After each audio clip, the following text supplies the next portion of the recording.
Break से पहले जो चीज कर रहे थे वो हम एक एग्जांपल कर रहे थे इनहेरिटेंस की। और इनहेरिटेंस मैंने आपको बताया ये चीज है कि एक बेस क्लास है जिसमें कुछ फंक्शनैलिटी आपने इंप्लीमेंट की हुई है, आप उससे क्लास डिराइव करते हैं। डिराइव क्लास जो है वो बेस क्लास की फंक्शनैलिटी इनहेरिट करती है, यानी कि बेस क्लास के जो मेंबर्स हैं वो डिराइव क्लास के मेंबर हैं, बेस क्लास के जो फंक्शन हैं वो डिराइव क्लास के भी फंक्शंस हैं।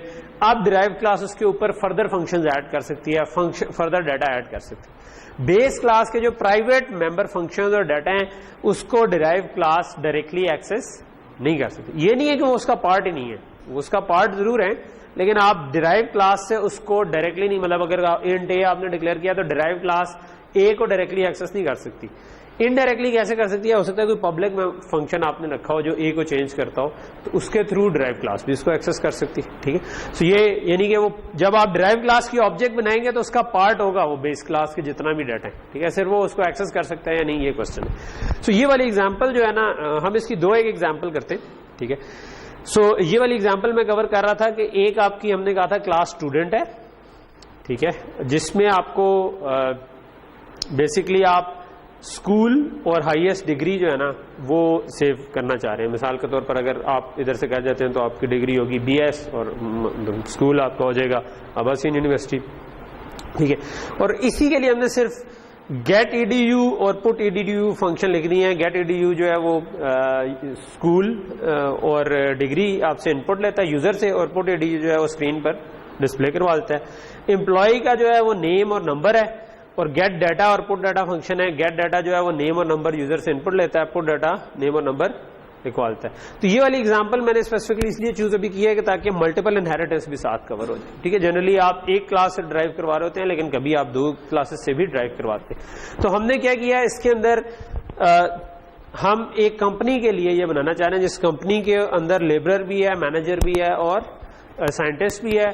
हम चाहते हैं कि जो लेबरर है वो उसकी डिग्री और उस पर हमें गर्ज नहीं है तो वो सिर्फ एम्प्लॉय से इनहेरिट हो, लेकिन जो साइंटिस्ट और मैनेजर है वो एम्प्लॉय से भी इनहेरिट हो और इससे भी स्टूडेंट से भी इनहेरिट हो, बिकॉज स्टूडेंट जो है वो आपको हाईएस्ट डिग्री बता। सो हमने इसके अंदर यहां पर इसको इनहेरिट करवा। अच्छा, इधर आप पब्लिक लिख दें, प्राइवेट लिख दें, फॉर द टाइम बीइंग इससे कोई फर्क नहीं पड़ता। तो लेट्स मैं इसको भी फिलहाल पब्लिक ही कर देता हूं, मैं इसको अलहदा से भी आपको बताऊंगा कि इधर पब्लिक या प्राइवेट से क्या फर्क पड़ता है। ठीक है, सो मैनेजर जो है उसकी आप डिग्री भी चाहते हैं और उसका नाम नंबर तो हर एक का ही चाहते हैं। तो एम्प्लॉय से तो सारे ही डिराइव होंगे, लेकिन मैनेजर और साइंटिस्ट जो है वो स्टूडेंट से भी डिराइव होंगे।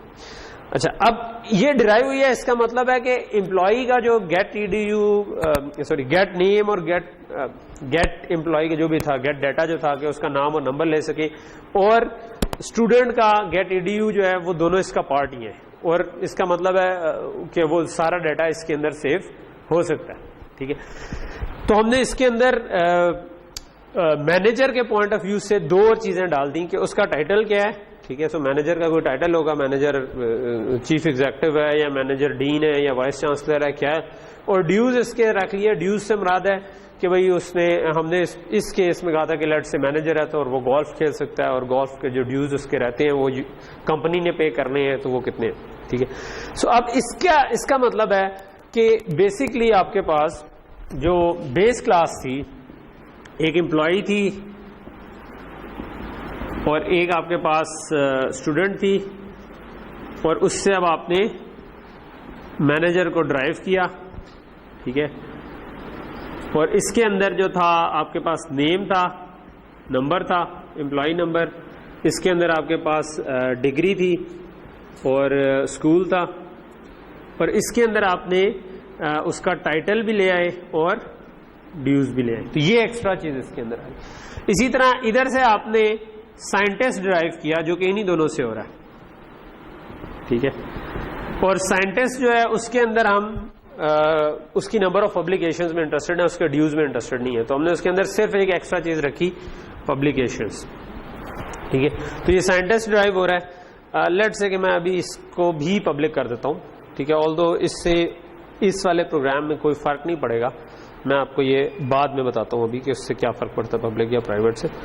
ठीक है, सो अब ये जो कॉलन के आगे लिखा है इसका मतलब इन दोनों क्लासेस से ये ड्राइव्ड है, तो इन दोनों क्लासेस में जो कुछ है वो इसका पार्ट है। ठीक है, अच्छा, और इसके लिए हमने गेट डाटा और पुट डाटा में इसका मतलब हमने इसके अलावा इन दोनों के अलावा पब्लिकेशंस भी एंटर करनी, ठीक है। और लेबरर जो है वो सिर्फ और सिर्फ एम्प्लॉय से है, तो उसके अंदर हमने कुछ भी नहीं डाला, ठीक है। ओके, सो अब इनके गेट डाटा और पुट डाटा को हम देख लेते हैं, ठीक है। जो एम्प्लॉय का जो मैनेजर का गेट डाटा है उसमें आप एम्प्लॉय वाला डाटा गेट करने के लिए ऑलरेडी फंक्शन लिखा हुआ है, आप उसको यूज कर सकते हैं। उस स्टूडेंट के लिए गेट edu ऑलरेडी लिखा हुआ है, आप उसको यूज कर सकते हैं। और जो इसका अपनी डिटेल है वो आप इसके अंदर खुद से कर सकते हैं। तो हमने यहां पर एक गेट डाटा का फंक्शन लिखा जिसमें एम्प्लॉय डाटा के लिए हमने एम्प्लॉय का गेट डाटा कॉल कर लिया, ठीक है। अगेन यहां पर ये स्कोप रेजोल्यूशन देना जरूरी है क्योंकि गेट डाटा खुद इधर भी है। अगर सिर्फ गेट डाटा लिखूंगा तो कंपाइलर को क्या पता कि आप इसी को दोबारा कॉल कर रहे हैं या बेस क्लास वाले को कॉल करें, ठीक। और एम्प्लॉय नंबर और नाम लेने के बाद हमने कहा कि टाइटल और गोल्फ क्लब ड्यूज जो है वो खुद हम इसी फंक्शन में एंटर करवा लें। और दोबारा फिर हमने बेस क्लास से गेट edu कॉल कर लिया। बेस क्लास इसके पीछे आप चाहें तो लिख दें स्टूडेंट और स्कोप रेजोल्यूशन ऑपरेटर, चाहे तो ना लिखे क्योंकि इस क्लास में गेट edu का फंक्शन नहीं लिखा हुआ, तो इट डजंट मैटर कि आप इसका स्कोप रेजोल्यूशन ऑपरेटर, क्योंकि जब भी आप गेट edu लिखेंगे तो कंपाइलर को पता है कि अब ड्राइव क्लास में तो है नहीं ये फंक्शन, तो ये बेस क्लास वाला ही कॉल है। फिर ये इसको कॉल कर लेगा, ठीक है, अपने फंक्शन को कॉल। हाँ, तो ये रिकर्सिव कॉल हो जाएगी, ये फंस जाएगा इसके अंदर, ठीक है। आई डोंट थिंक, हो सकता है एरर आए, मेरा नहीं ख्याल कि एरर आएगा, चेक कर लेते। वो बाज कंपाइलर इस पे कह देते हैं कि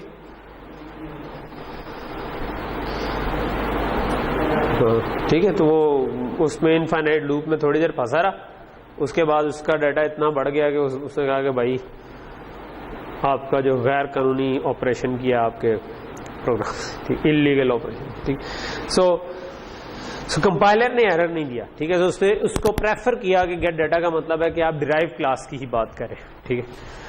इसी तरह पुट डाटा में भी हमने एम्प्लॉय का पुट डाटा कॉल किया, तो एम्प्लॉय के जो प्रिंट्स थे वो हो गए, और उसके बाद हमने खुद टाइटल और गोल्फ क्लब ड्यूज खुद प्रिंट किए और पुट edu से हमने प्रिंट करवा लिया जो हमारा स्टूडेंट वाली चीज थी, ठीक है। साइंटिस्ट के अंदर भी इसी तरह किया, गेट डाटा में हमने उसका गेट डाटा कॉल कर लिया, एम्प्लॉय का गेट edu में स्टूडेंट से गेट edu। अब यहाँ पे स्टूडेंट हटा भी दूं तो कोई फर्क नहीं पड़ेगा, ये चीज चलती रहेगी, कोई मसला नहीं है, ठीक है। और पब्लिकेशन हमने एंटर कर ली, और पुट डाटा में भी इसी तरह से हमने एम्प्लॉय का पुट डाटा कॉल किया। तो इट्स अ गुड आइडिया कि आप रीयूज करें बेस क्लास के फंक्शन, बजाय ये कि इधर दोबारा एंटर कर रहे हैं और वो करें, आप बेसिकली बेस क्लास के फंक्शन यूज करें, ठीक है। अच्छा, इसमें एक छोटी सी डिटेल ये थी कि अभी ऊपर वाले जो है ना ये प्राइवेट डिक्लेयर्ड है, ठीक है। सो जनरली वैसे हम इनको अगर प्रोटेक्टेड डिक्लेयर कर दें तो आपकी ड्राइव क्लास इनको डायरेक्टली डॉट लगा के एक्सेस कर सकती है, ठीक है। प्राइवेट अगर किया होगा तो ड्राइव क्लास डॉट लगाकर एक्सेस नहीं कर सकती, ठीक है। सो लेकिन इनडायरेक्टली हम एक्सेस कर रहे हैं using get edu and put edu और get data and put data, वो हम अभी भी कर रहे हैं, ठीक है, ओके। सो ये करने के बाद हमने जो मेन था उसके अंदर सिंपल ये किया कि एक मैनेजर बना दिया, दो साइंटिस्ट बना दिए, एक लेबरर बना दिया, और उसके बाद हमने मैनेजर, साइंटिस्ट और लेबरर तीनों का डाटा गेट किया और उसके बाद दोबारा पुट करके उसको शो करवा दिया, ठीक है। सो इसको अगर हम रन करें तो हम लेट से कहते हैं जमील, डॉक्टर जमील का कर लेते हैं, और लेट से नंबर 1 कर लेते हैं, टाइटल उनका वीसी, और लेट से कि उनके 1 लाख रुपए हम कर लेते हैं, और स्कूल उनका जो है वो आई डोंट नो कोई ऑक्सफोर्ड कर लेते हैं, PhD थी उनकी, ठीक है। सो साइंटिस्ट जो है वो हम लेट से डॉक्टर साजिद कर लेते हैं और 2 कर लेते हैं, पब्लिकेशन लेट से उनकी 10 कर लेते हैं, और स्कूल उनका आई डोंट नो केस था शायद, और PhD थी। दूसरा साइंटिस्ट लेट से उस्मान गुल साहब कर लेते हैं और नंबर कर लेते हैं 3, और पब्लिकेशंस कर लेते हैं इनकी भी 10, आई डोंट नो कितनी है असल में, और ये जॉर्जिया टेक कर लेते हैं, ठीक है, और PhD कर लेते हैं, और उसके बाद लेबरर में मैं हो जाता हूँ, ठीक है, और उसका नंबर 4। तो ये हमारे सारे काम हो गया, ठीक है। सो इसका मतलब है कि ये एग्जांपल आपको डिमॉन्स्ट्रेट कर रही थी कि व्हाट इज इनहेरिटेंस। इनहेरिट करेंगे तो आपके पास क्या क्या चीज इनहेरिट हो जाएगी, क्या क्या चीज इनहेरिट नहीं होगी। इसकी हमने इससे ज्यादा कॉम्प्रिहेंसिव एग्जांपल की थी जिसमें हमने कंस्ट्रक्टर डिस्ट्रक्टर भी यूज किए, वो उस पर भी एक नजर मार लेते हैं, ठीक है। ठीक है, उसको बल्कि चलाने से ज्यादा मेरा ख्याल है कि ज्यादा इंपॉर्टेंट है कि मैं उसको ठीक है। तो ये मैं एक दफा उसके कोड से गो थ्रू करवा दूं ताकि वो ज्यादा शायद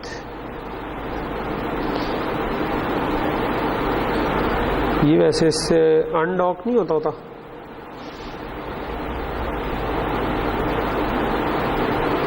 एनीवेज लट से नहीं होता तो फिर भी ओके।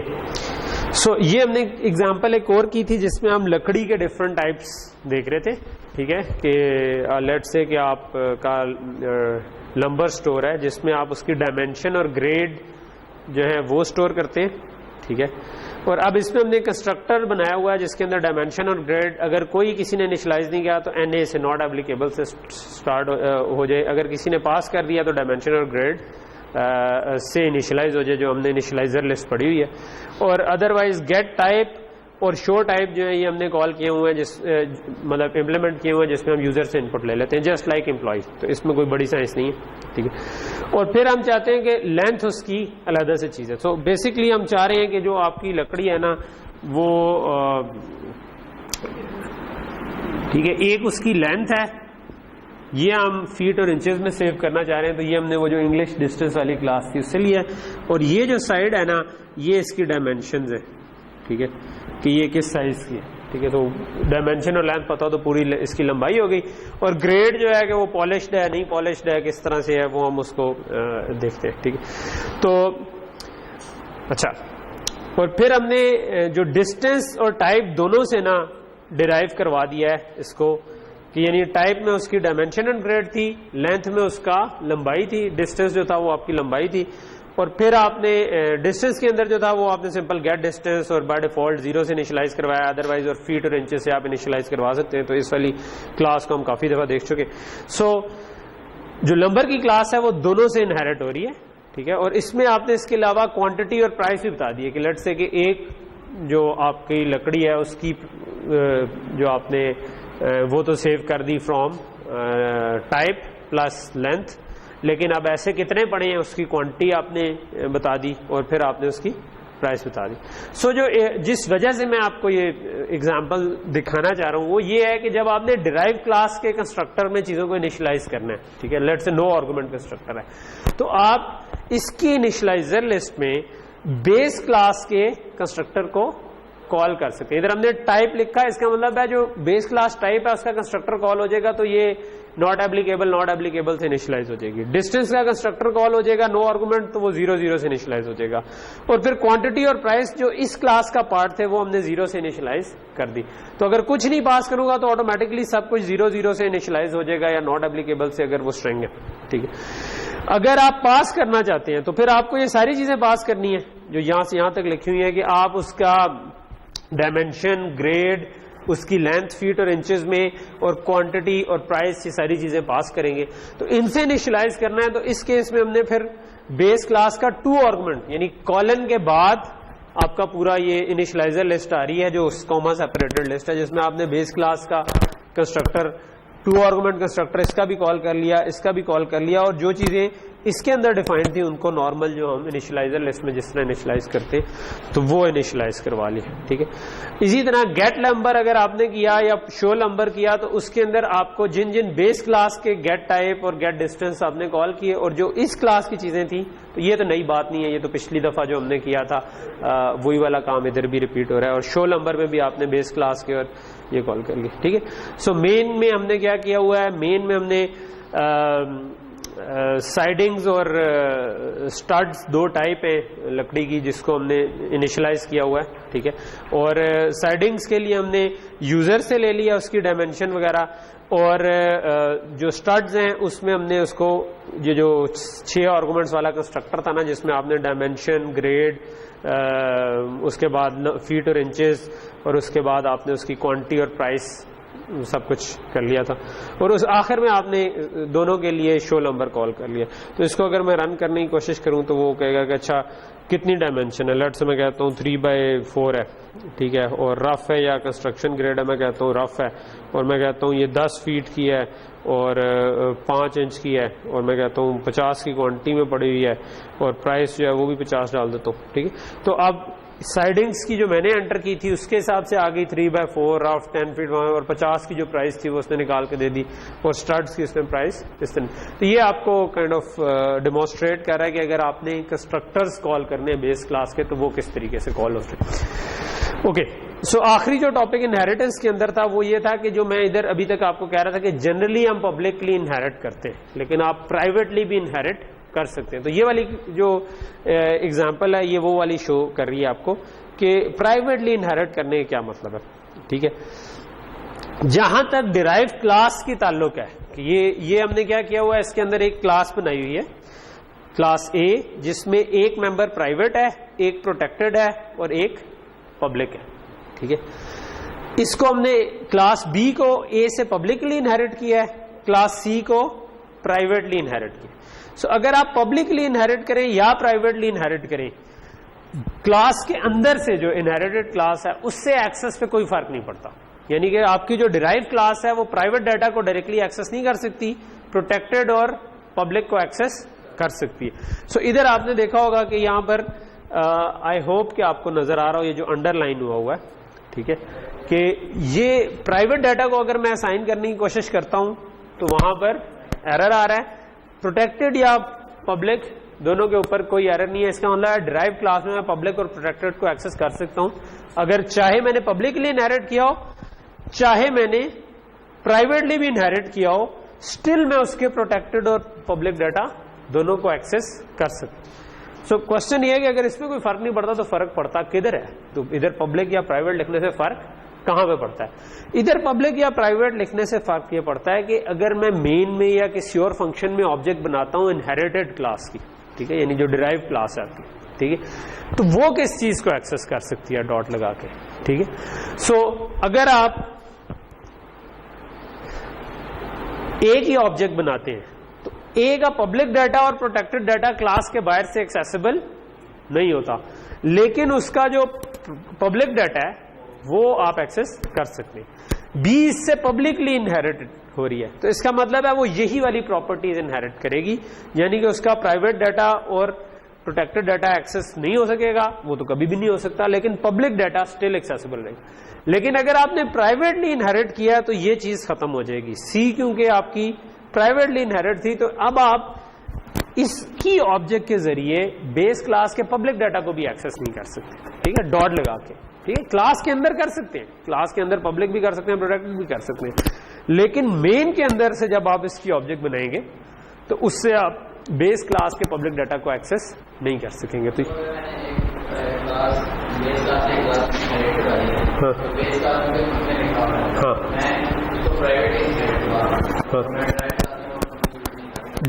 इधर डॉट लगा के एक्सेस नहीं कर सकते, क्लास के अंदर आप यूज कर सकते हो, ठीक है, लेकिन जब आप उसकी ऑब्जेक्ट बनाएंगे ड्राइव क्लास की तो ये आप उसके पब्लिक फंक्शंस को भी एक्सेस डायरेक्टली नहीं कर सकता। हाँ, इसके अंदर मैं कोई फंक्शन लिख दूं जो कि उसको कॉल करता है तो वो तो क्लास के अंदर से कॉल कर रहा है तो वो हो जाएगा, लेकिन मेन से मैं डायरेक्टली ड्राइव बेस क्लास का फंक्शन कॉल नहीं कर सकता। तो ये बात क्लियर होगी। So this was it for inheritance, जो ठीक है।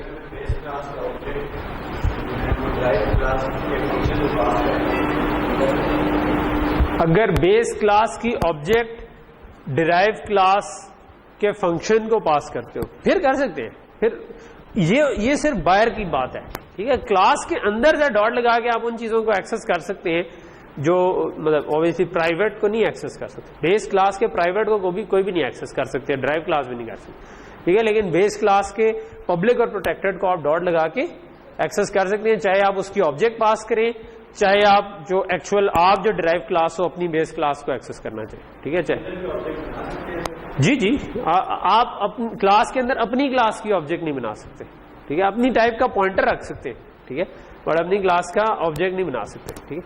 दूसरी टाइप की क्लास की ऑब्जेक्ट तो मतलब बना सकते। ओके, सो यहां तो चीज क्लियर होगी। सो ये हमारी इनहेरिटेंस खत्म होगी, ठीक है। हमने ऐसे ही पूरा सेमेस्टर लगाया, ये तो छोटे से टॉपिक थे, हम 2-3 क्लासों में खत्म कर सकते हैं। हाँ, क्या करनी पड़ी है, ठीक है। मतलब अभी कुछ चीजें हमने मिस की हैं मगर एनीवे। ओके, सो अगला टॉपिक था हमारा पॉइंटर्स का, ठीक है, जो सबसे मजेदार टॉपिक आपको लगा हो शायद, कि आप पॉइंटर के थ्रू चीजों को एक्सेस कर सकते हो। पॉइंटर क्या चीज है,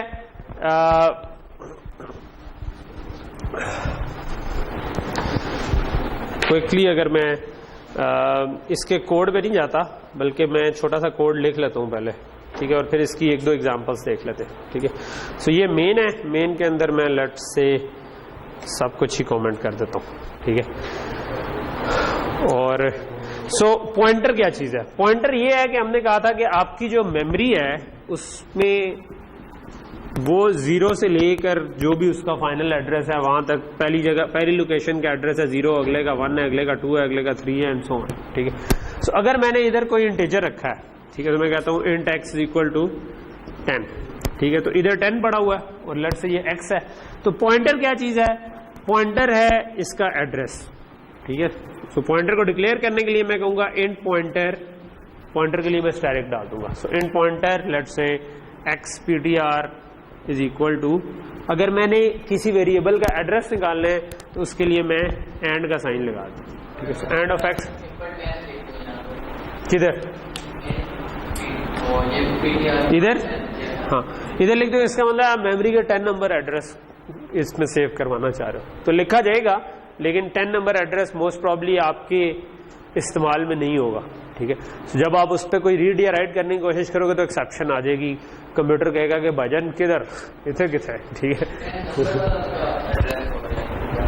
10 यानी कि मेमोरी का 10th एड्रेस ओवरऑल, ठीक है। तो मेमोरी 4 GB या 8 GB आपकी लगी हुई है, तो उसके एड्रेसेस तो मतलब काफी बड़ी रेंज है ना, तो उसमें से आप 10 नंबर वाला एड्रेस हो सकता है आपकी रेंज में हो ही ना, ठीक है। तो आप इसलिए खुद इसको वैल्यू कभी नहीं दे रहे होते, आप हमेशा वैल्यू जो है वो किसी तरह से उठा रहे होते, जिस तरह हम एड्रेस का एंड का साइन लगा दें तो इसका मतलब है एक्स का एड्रेस इसके अंदर लिखवा दो, ठीक है। अच्छा, तो इससे क्या होगा, अब ये खुद एक पॉइंटर है, ये जिस तरह इंटीजर है ये भी इसी तरह की एक टाइप ही है, ठीक है। सो इसका मतलब है लेट्स से कि पॉइंटर इस जगह पे पड़ा हुआ था xptr और ये 3 नंबर लोकेशन पे लगा, इसका मतलब है इसके अंदर 3 लिखा गया, ठीक है, कि आपने इसका पता अपने पास सेव कर लिया और पते के जरिए आप चीजों को एक्सेस कर सकते हैं, ठीक है।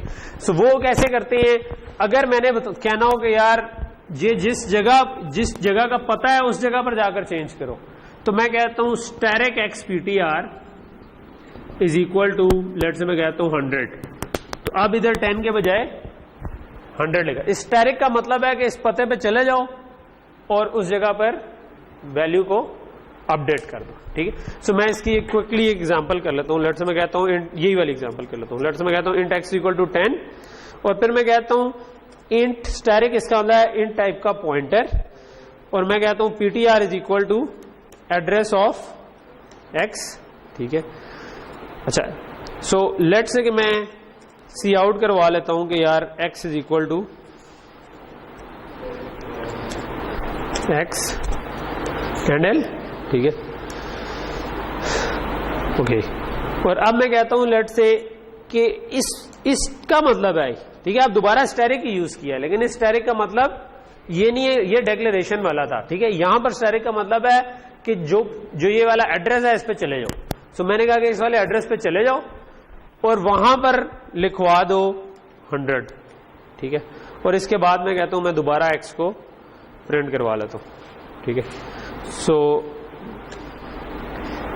आप देखें कि पहली दफा x 10 था, दूसरी दफा 100 हो गया, हालांकि हमने x इज इक्वल टू 100 कहीं पे नहीं किया। हमने क्या किया है, हमने कहा कि पॉइंटर जिधर पॉइंट कर रहा है उधर जाकर 100 लिखवा दो, ठीक है।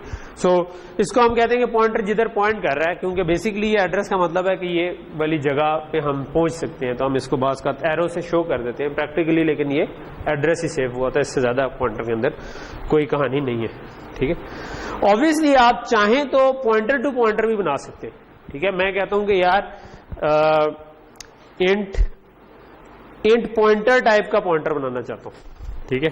सो मैं कहता हूं ptr2 इज इक्वल टू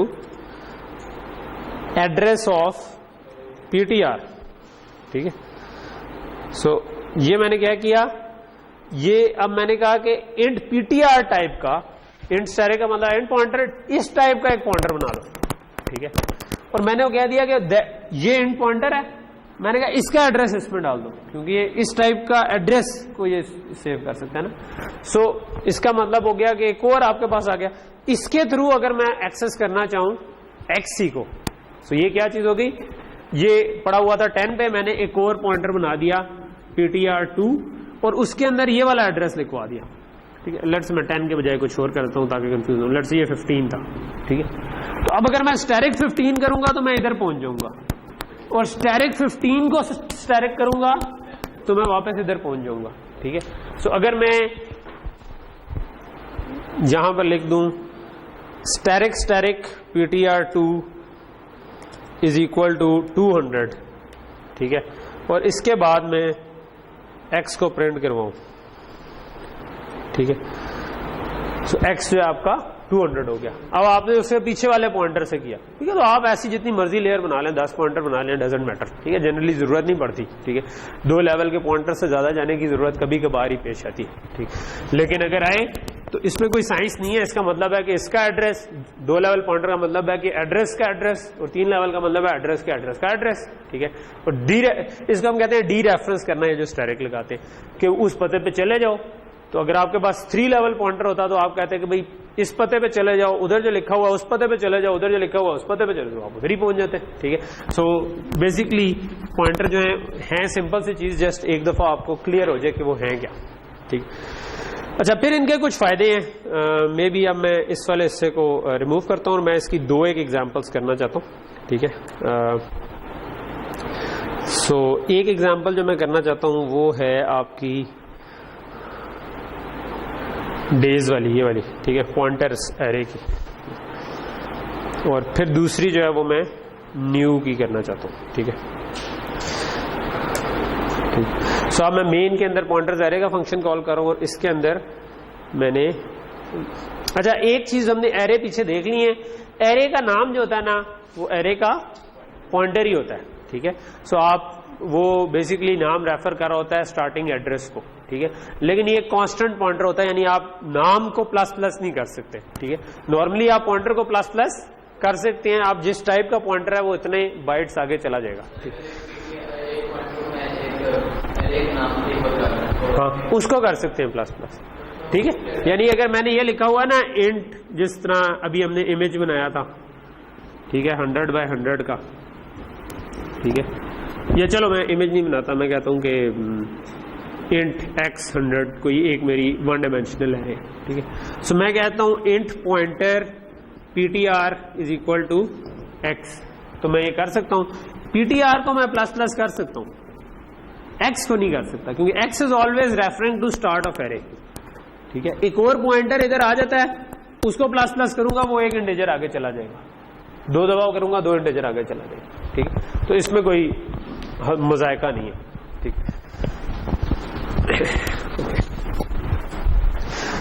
तो ये वाला जो पॉइंटर एरे का हमारा एग्जांपल है, ये थोड़ी सी ये बता रही है कि इसमें हमने ना पॉइंटर्स की एरे बनाई हुई है, ठीक है।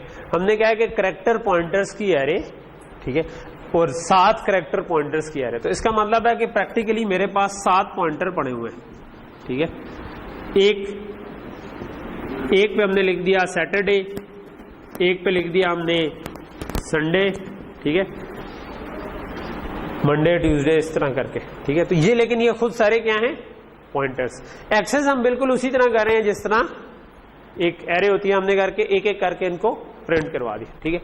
अच्छा, ये क्यों मैं एग्जांपल करवाना चाह रहा हूं, मैं इसको रन करता हूं, ये चीज चल गई, सारे के सारे लोग, ठीक है। इसके बजाय अगर मैं इसको ये कह देता कि ये कैरेक्टर एरे है 7 बाय लेट से मैक्सिमम जो नाम है वो वेंसडे बनता है 1 2 3 4 5 6 7 8 9, तो मैं इसको कहता हूँ 7 बाय 10 की एरे, ठीक है।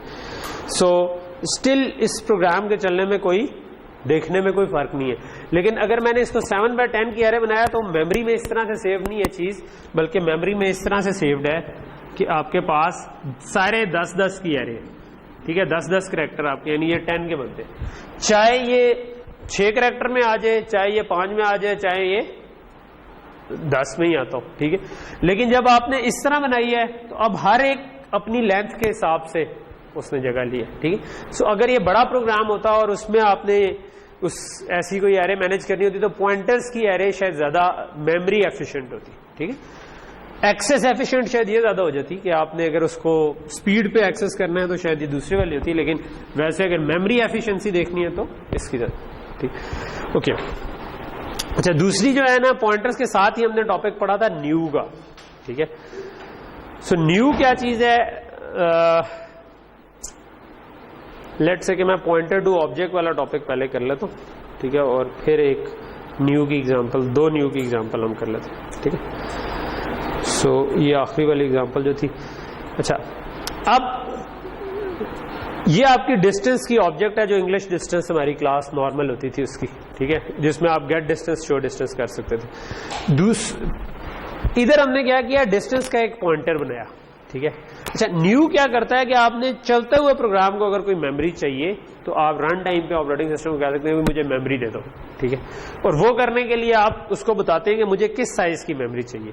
अगर आपको एक डिस्टेंस की ऑब्जेक्ट जितनी मेमोरी चाहिए तो आप कहेंगे कि मुझे न्यू डिस्टेंस, उसके आगे लिख देंगे। एक इंट चाहिए होता तो आप लिख देते हैं न्यू इंट, अगर एक कैरेक्टर चाहिए होता तो आप कहते हैं न्यू कैरेक्टर, एक डबल चाहिए होता तो न्यू डबल कर देते, या कोई बड़ी सी क्लास होती तो उसका नाम देते, जो भी वो आप न्यू करवा सकते हैं।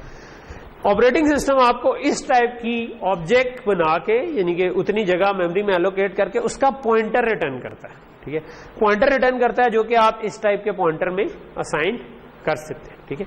और उसके बाद अगर आपने इस पॉइंटर के जरिए ग्लोबल मेंबर वेरिएबल्स और मेंबर फंक्शंस को एक्सेस करना है तो डॉट के बजाय हम एरो लगाते हैं। एरो इज बेसिकली ये माइनस और लेस देन वाला साइन बना तो ये एरो बन जाता है, तो आप ये लगाकर एक्सेस करते हैं, ठीक। सो न्यू का मतलब है कि रन टाइम पे मेमोरी एलोकेट करो और उसके बाद आप उसको एक्सेस कर सकते हैं, उस पर लिखवा सकते हैं, ठीक है। आप चाहें तो जनरली ये दूसरा वाला सिंटेक्स है, ये यूज नहीं होता इतना ज्यादा, लेकिन आप ये भी कर सकते हैं कि आप न्यू करें तो ये पॉइंटर आएगा, उसके स्टैरिक लगाएं तो डी रेफरेंस हो जाएगा, यानी कि वो ऑब्जेक्ट बन जाएगी और उसको आप एक रेफरेंस के इक्वल लिख लें, ठीक है। तो फिर आप बेशक डॉट लगा के एक्सेस कर लें। तो रेफरेंस क्या होता है, रेफरेंस उसी ऑब्जेक्ट का एक दूसरा नाम बन जाता होता है, ठीक। तो ये दोनों आपके इसकी एग्जांपल्स हैं जो कि चल रही हैं। लेट से मैं इसको चलाता हूं तो 3 ऑब्जेक्ट्स बनाई, एक डायरेक्टली बनाई, एक आपने पॉइंटर से बनाई और उसको पॉइंटर के थ्रू ही एक्सेस किया, एक आपने पॉइंटर से बनाई लेकिन उसका रेफरेंस बना लिया, ठीक है। सो मैं कहता हूं कि लेट्स से 12 फीट और 6 इंचेस, तो वो प्रिंट हो गया। दूसरी जो थी 5 फीट 7 इंचेस कर लेता हूं, वो भी होगी। अगली वाली 8 फीट 9 इंचेस कर लूं तो वो भी होगी, यानी तीनों इस तरीके से एक्सेस आराम से हो रही है, ठीक है। अच्छा, जब इन चीजों को आपने डिलीट करना हो, ठीक है, नॉर्मली तो ये प्रोग्राम ही खत्म हो गया था, लेकिन न्यू के जरिए आपने जो मेमोरी एलोकेट की होती है वो डिलीट करना आपकी अपनी जिम्मेदारी होती है, ठीक है। सो अगर आप कोई अपनी क्लास बना रहे हैं जिसमें आपने न्यू करके चीज की है, सो उसका डिस्ट्रक्टर जरूर लिखें और उसके डिस्ट्रक्टर में जरूर डिलीट कर दें जो जो चीज आपने एलोकेट की हुई थी, ठीक है। सो आप यानी कि आप डिलीट करना है तो आपको इधर लिखना पड़ेगा डिलीट, ठीक है, और उसके आगे आप डिस्ट पॉइंटर कह दें, लेट्स से, ठीक है, डिस्ट पॉइंटर, तो ये डिलीट हो जाएगा, ठीक है। सो ये अभी हमें करने की जरूरत नहीं पड़ी थी बिकॉज, ठीक है, चलता उसी तरह रहा है, लेकिन अब हमने खुद डिलीट किया है, ठीक है। इस केस में फर्क इसलिए नहीं पड़ता था कि प्रोग्राम खत्म हो जाएगा तो उसकी सारी मेमोरी फ्री हो जाएगी, लेकिन लेट से कि आपका बड़ा प्रोग्राम है, जो मतलब कई प्रोग्राम है जो चलते ही रहते हैं, ठीक है, कई साल भी चलते हैं, कई कुछ महीने चलते हैं, कुछ इस तरह, ठीक है, या कुछ घंटे चलना है आपके प्रोग्राम ने, और वो थोड़ी थोड़ी देर बाद वो मेमोरी लेता जाता है, और मतलब अब मैं सुबह एक्सप्लोरर खोलता हूँ तो कई दफा उसको ऑफ नहीं करता, पीसी को हाइबरनेट कर देता हूँ, दोबारा ऑन कर लेता हूँ तो वो वहीं से चलना शुरू हो जाए। तो अगर उसमें मेमोरी लीक हो तो क्या होगा कि वो न्यू होते जाएंगे लेकिन डिलीट नहीं हो रहे होंगे, तो आपकी रैम थोड़ी देर बाद फिनिश हो जाएगी। तो रैम फिनिश हो जाएगी तो कंप्यूटर बिला वजह स्लो हो जाएगा, क्योंकि जब रैम कम हो रही होती है तो आप रैम का कुछ हिस्सा आप डिस्क के ऊपर लिखवा रहे होते हैं, लेकिन वो अननेसेसरी, तो आपने ये डिलीट जरूर करना है। अच्छा, दूसरी एग्जांपल है कि अगर आपने एक एरे पूरी न्यू करवानी हो, ठीक है, सो मैं उस एग्जांपल पे आ जाता हूँ, ठीक है। आप चाहें तो डिस्टेंस टाइप की एरे बना दें, चाहें तो करैक्टर टाइप की। तो ये जो एग्जांपल है ये बेसिकली करैक्टर टाइप की बना रही है, ठीक है। सो हमने इसमें क्या किया हुआ है, इसमें हमने एक वैसी स्ट्रिंग बनाई थी जो फिक्स डिक्लेयर करके जो बना लेते हैं उस तरह से, जिस तरह आप करैक्टर एरे बना लें या करैक्टर पॉइंटर से बना लें, इससे आपकी ये एक एरे बन जाएगी, ठीक है। और फिर आपने क्या किया, आपने एक पॉइंटर करैक्टर पॉइंटर लिया और न्यू करके बताया कि यार ये जितनी भी इसकी लेंथ है उससे एक ज्यादा की, क्योंकि आखिर में 0 भी हमने लिखवाना है, उतने की का मेमोरी एलोकेट करो और उसका पॉइंटर मुझे दे दो, ठीक है। सो जब आपने एक एरे एलोकेट करवानी होती है, यानी कि एक ऑब्जेक्ट नहीं बल्कि एक से ज्यादा ऑब्जेक्ट्स एलोकेट करवानी होती हैं, तो तब आप उसके साथ स्क्वायर ब्रैकेट्स में बताते हैं कि उसका साइज कितना होगा। सो इसमें जितना भी इसकी लेंथ बनती है उतने कैरेक्टर्स एलोकेट होके पॉइंटर में आ जाएंगे। उसके बाद हमने स्ट्रिंग कॉपी यूज किया, जो कि स्ट्रिंग के साथ अगर आप C++ वाली स्ट्रिंग यूज कर रहे होते तो इक्वल टू साइन से ही कॉपी हो जाती है, लेकिन हम इस वक्त करैक्टर एरे यूज कर रहे हैं, तो उसको अगर कॉपी करना हो एक को दूसरे में तो इक्वल टू से नहीं होती, बल्कि स्ट्रिंग कॉपी यूज करना पड़ता है, ठीक। और उसके बाद आपने इसका पॉइंटर जो है वो प्रिंट करवा दिया, और उसके बाद हमने अच्छा, अब जब आप पॉइंटर इसका प्रिंट करवाएंगे तो जब करैक्टर पॉइंटर होना तो वो पूरी एरे को प्रिंट करवा देता है, ठीक है। सी आउट क्या करता है, उधर से शुरू होता है, अगर करैक्टर पॉइंटर है जहां तक 0 नहीं मिलता वहां तक प्रिंट करवा देता है, ठीक। और आखिर में हमने क्या किया, अगर आपने एरे न्यू करवाई थी तो फिर आपको डिलीट के साथ ये वाली ब्रैकेट भी लगानी पड़ती, ठीक। सो इस प्रोग्राम को चलाते, सो ये अपना पॉइंटर इज इक्वल टू, उसने जब तक उसको /0 नहीं मिला उसने प्रिंट करवा दिया और एंड पे डिलीट करवा दिया। तो ये डिलीट करवाना हमारी जिम्मेदारी है जो कि हमने करना। ये 1D एरे के लिए न्यू आप कर सकते हैं, ठीक है। सो आप जिस तरह मैंने आपको एक प्रैक्टिस प्रॉब्लम में दिया हुआ था कि 2D एरे के साथ ये करना है, जो आप पूछ रहे थे कि कैसे होगा। सो 2D एरे आप इस तरह डायरेक्टली नहीं कर सकते, ठीक है। 2D एरे आप ये कर सकते हो, 2 तरीके हो सकते हैं। एक तरीका ये हो सकता है कि लेट्स से हमारा इमेज जो था वो 100x100 का था, ठीक है। सो इसका मतलब है कि आप एक ये हो सकता है कि 10,000 की एरे बना लो, ठीक है, बजाय इसके कि इसको 100x100 की बनाओ, आप उसको 10,000 की न्यू करवा लो, ठीक है। जो रोज इनटू कॉलम्स बनते हैं ना, तो और उसको 1 डायमेंशनल एरे के तौर पर ट्रीट कर लो, ठीक है। ये इफेक्टिव होगा, जिस तरह भी मैंने थोड़ी देर पहले आपको बताया ना कि एक्चुअली ये क्या कर रहा होता है, ये कर रहा होता है कि अगर मैं कहूंगा ना इमेज की 10 रो और 20th कॉलम लो, ठीक है, तो ये असल में क्या कर रहा है, 10 × 100 प्लस, क्योंकि 100 एक रो का साइज है, तो ये कर रहा है, तो ये this is equal to this thing, ठीक है। सो आप अगर न्यू कर रहे हो तो आप 1 डायमेंशनल एरे 10,000 की उस केस में बना सकते हो।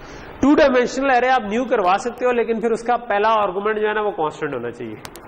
तो हम तो दोनों वेरिएबल रखना चाह रहे हैं ना कि रोज और कॉलम दोनों वेरिएबल हो, तो इसका मतलब है कि आप इसको इस तरीके से, आप अगर फंक्शन को पास कर रहे हो ना, फिर आप उधर ये कर सकते हो कि आप बेशक 1 डायमेंशनल पास करो, लेकिन वो उसको एज अ 2 डायमेंशनल एरे उठा ले, ठीक है। लेकिन उसमें भी पहली डायमेंशन शायद कांस्टेंट होना जरूरी है, वेरिएबल नहीं होगा उसके अंदर, ठीक है। तो आपको काइंड ऑफ यही काम करना। दूसरा तरीका ये हो सकता है कि आप पॉइंटर्स की एरे बना ले, जिस तरह अभी हमने वो नहीं सैटरडे संडे वाला काम किया था, ठीक है, कि आप न्यू करवाएं 100, लेकिन आप न्यू इंट पॉइंटर्स करवाएं, ठीक है, बजाय इंट के, ठीक है। तो ये अब आपके 100 पॉइंटर्स आ गए, ठीक है। और फिर लूप लगा के इसको 100 अलग एलोकेट करवाएं, इसको 100 अलग एलोकेट करवाएं, इसको 100 अलग एलोकेट, यानी कि इधर एक और लूप लगाऊं, for loop i = 0, i < 100, i++, और उसमें आप न्यू 100 कर लें हर एक के लिए, ठीक है, जिसका पॉइंटर इसमें लिखवा दें, इसका इसमें लिखवा दें, फिर आप इसको 2 डायमेंशनल एरे के तौर पे एक्सेस कर सकते। हाँ जी, एक पहले न्यू करेंगे रोज के लिए कि यार टोटल मेरी नंबर ऑफ रोज 100 है तो उतने न्यू करवा ली। फिर हर 100 के लिए आपको अलग एक लूप लगाया जो कि आपने इसके लिए एलोकेट, तो ये आपकी 100 में। हाँ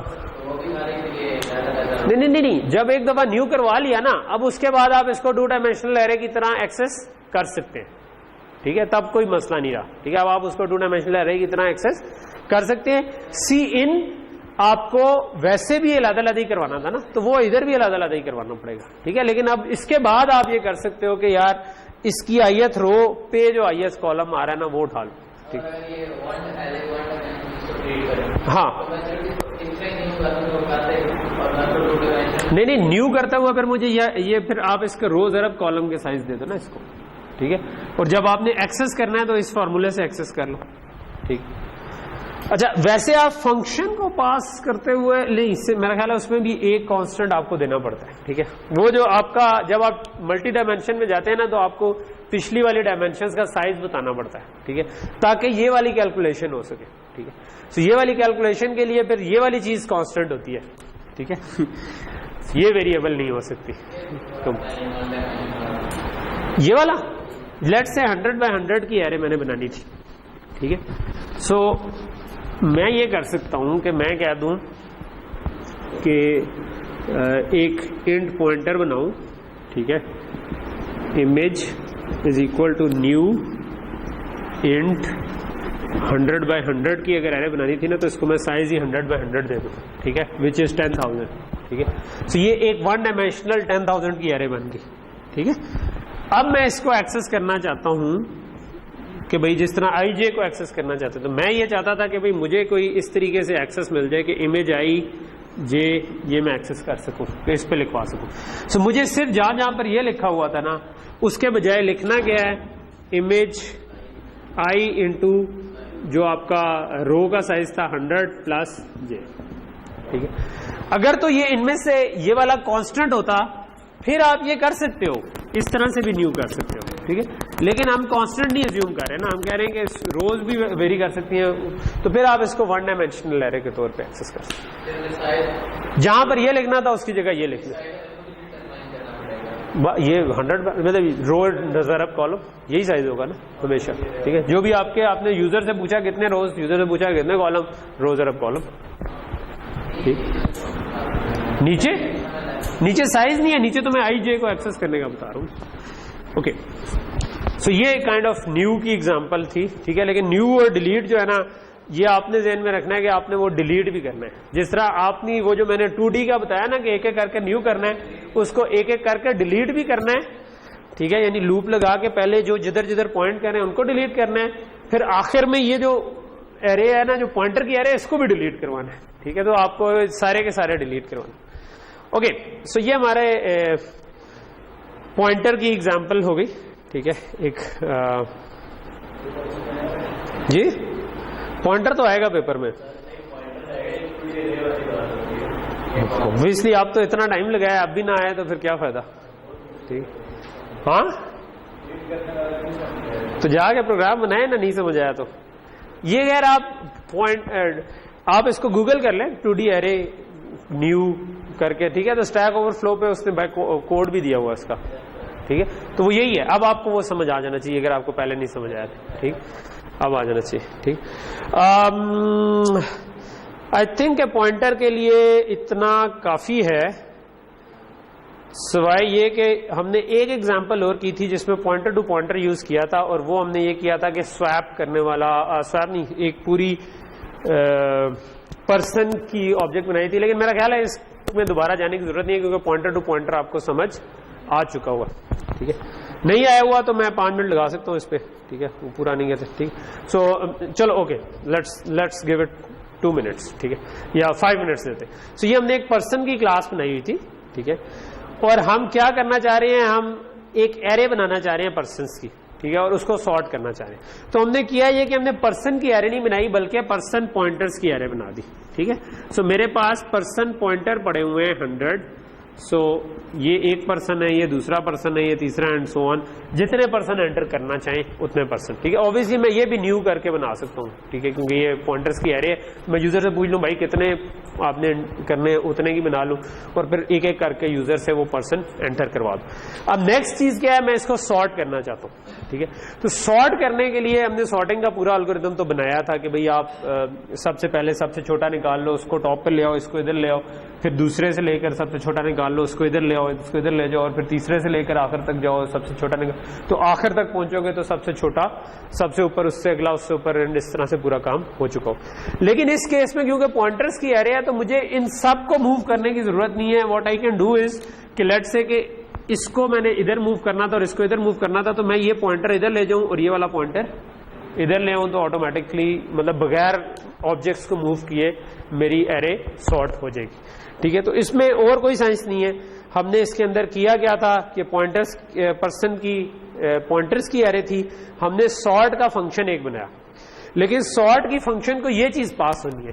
सो ये जो एरे है ये खुद एरे पर्सन्स की है, तो ये एरे का नाम भी एक पॉइंटर होता है, और फिर उसका आगे हमने पॉइंटर लिया हुआ, ठीक है। तो हमने जो चीज पास की वो पर्सन टू पर्सन पॉइंटर पास किया, ठीक है। जब एरे आप फंक्शन को पास करते हैं ना, तो वो दो तरीके से पास कर सकते हैं, या एरे के सिंटेक्स से पास कर लें या पॉइंटर के सिंटेक्स। ज्यादा जनरली आप पॉइंटर सिंटेक्स पे पास कर रहे होते हैं और साथ साइज अलहदा पास कर देते हैं, ठीक है, ताकि आपको पता हो कि आपने जो एरे यूज करनी है वो कितनी लंबी है, ठीक है।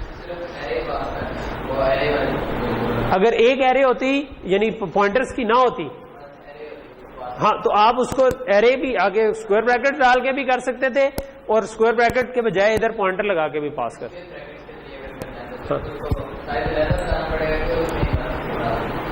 हाँ, उसमें मैं जब फंक्शन को पास करते हुए हमें साइज बताने की जरूरत नहीं होती, साइज अमूमन हम अलग ही पास करते हैं, ठीक है। उधर रख भी सकते हैं फिक्स साइज, लेकिन फिर कांस्टेंट देना पड़ेगा। अगर आप सिर्फ एम्प्टी ब्रैकेट्स छोड़ देना, आप अगर वन डायमेंशनल एरे है ना तो you can leave it empty. अगर मल्टी डायमेंशनल है ना तो पहले वाले को आपको बताना जरूरी है, ठीक है, और वो कांस्टेंट होना चाहिए, दूसरे वाले को आप छोड़ सकते हैं, ठीक है। क्योंकि जो फंक्शन है ना, फंक्शन डजंट केयर कि वो कितनी है, ठीक है। वो उसके अंदर जो आपने लूप लगाया है उसमें आपको कोई ना कोई साइज तो चाहिए होगा ना उस एरे का, तो साइज अमूमन हम साथ पास कर देते हैं, ठीक है। तो आप इस तरह पॉइंटर पास करें और आगे जाके एरे नोटेशन पे उसको एक्सेस कर लें, तो कोई वो आराम से एरे नोटेशन पे एक्सेस हो जाते, ठीक। ओके, तो ये हमारी पॉइंटर्स काइंड ऑफ कवर हो गए, ठीक है। आई डोंट थिंक कि पॉइंटर की ये आखिरी एग्जांपल ही थी, लिंक लिस्ट थी, लेकिन मेरा ख्याल है कि उसको फिलहाल मैं डिस्कस नहीं करता क्योंकि वो एक बिला वजह भी ऐड हो जाएगी, ठीक है। वो इंशाल्लाह पेपर में देख लेते हैं उसको, ठीक है। कि छोटा सा क्वेश्चन अगर लिंक लिस्ट का दे दूं तो आपको कोई मसला तो नहीं है? अच्छा, मैंने कहा था नहीं दूंगा, देख लो, ऐसे इजी पिकिंग्स होती है। चलो ठीक है, डाटा स्ट्रक्चर्स में कर लेना यार। ओके, हाँ,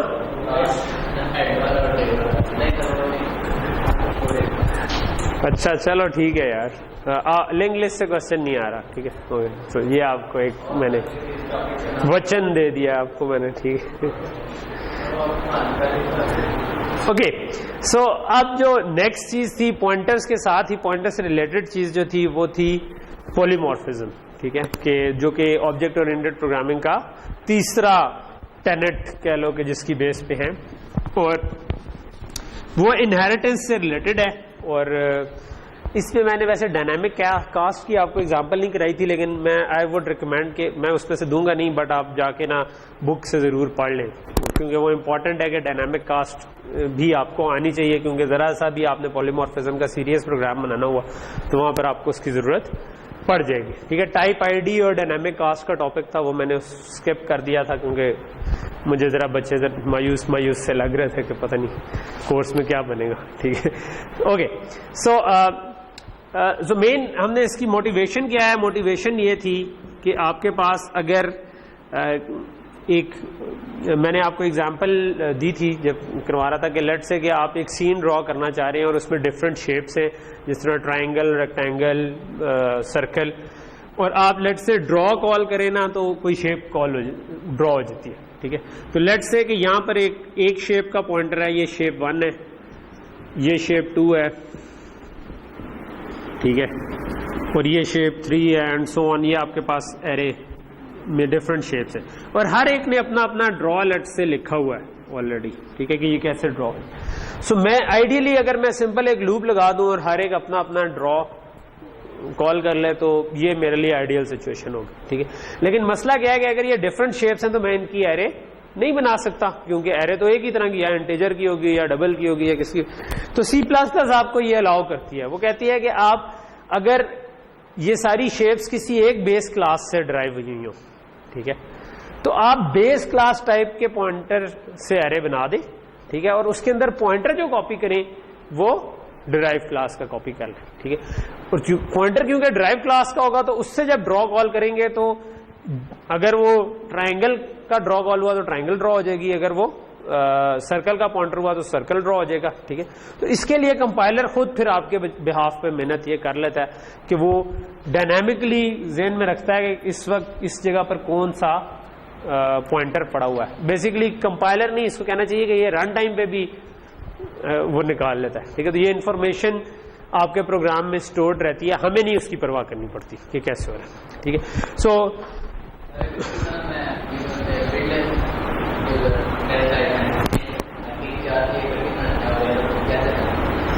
वो किसी से अगर एक से डिराइव हुई होती ना तो आप उनके पॉइंटर से एरे बनाते।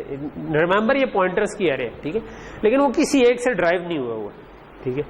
या एटलीस्ट आई डोंट नो, हो सकता है कि कोई हो ऐसा तरीका भी, अगर आप ढूंढे तो शायद कुछ हो भी सही, लेकिन मेरे ख्याल में ऐसा कोई तरीका नहीं है क्योंकि वो एक किसी टाइप से ड्राइव नहीं हुआ, ठीक है। अगर वो लेट से एक बेस क्लास होती नंबर की जिससे इंटीजर करैक्टर और वो क्या, तो फिर आप उस नंबर टाइप के पॉइंटर से सब कुछ बना लेते हैं, ठीक है। लेकिन आई डोंट थिंक कि ऐसी कोई क्लास है, ठीक है। सो उन पे तो नहीं हो सकता, लेकिन आपकी डाटा टाइप से हो सकता है। तो ये हमारा एक छोटा सा एग्जांपल है कि जिसमें हमने एक बेस क्लास है जो कि सिर्फ जिसमें एक ही फंक्शन है शो, जो बेस को शो कर रहा है। ड्राइव क्लास है, उसके अंदर आपने शो ओवरराइड कर लिया, यानी शो दोबारा लिख लिया है, जो कि ड्राइव 1 और ड्राइव 2 दो ड्राइव क्लास है, दोनों बेस से ड्राइव हो रही है, ठीक है। सो एक बेस क्लास है, दो ड्राइव क्लासेस हैं जो दोनों बेस से ड्राइव हो रही हैं। और मेन के अंदर हमने क्या किया है कि ड्राइव 1 और ड्राइव 2 की ऑब्जेक्ट बनाई है, फिर हमने बेस पॉइंटर बनाया, ठीक है, दो पॉइंटर बनाए हैं जो बेस टाइप के हों, ठीक है, और पहले को इसके बराबर कर दिया है, इसके एड्रेस के बराबर, दूसरे को इसके एड्रेस के बराबर, और फिर हमने पॉइंटर के थ्रू शो कॉल किया, ठीक है। सो अभी हमने, क्योंकि अभी हमने ये पॉलीमॉर्फिज्म नहीं किया, वो करने के लिए कुछ और करना पड़ता है। तो अगर अभी मैं इसको रन करूं, ठीक है, तो ये बेस क्लास वाला शो ही कॉल हुआ, क्योंकि आपका पॉइंटर बेस क्लास का था, ठीक है। तो क्योंकि पॉइंटर बेस क्लास का था तो अभी ड्राइव क्लास के फंक्शन कॉल नहीं हुए। लेकिन हम क्या चाहते थे, हम तो चाहते थे कि ड्राइव क्लास के कॉल हो। अगर हम ड्राइव क्लास के फंक्शन कॉल करना चाहते हैं तो हमें ये वाला फंक्शन वर्चुअल बनाना पड़ेगा, ठीक है। सो हम इसके पीछे लिख लेंगे वर्चुअल वर्ड शो, ठीक है। अगर मैं इसको वर्चुअल बना दूं, अब मैं अगर रन करूं तो ये वाला फंक्शन अब बेस के बजाय ड्राइव क्लास के शो कॉल होना शुरू, ठीक है।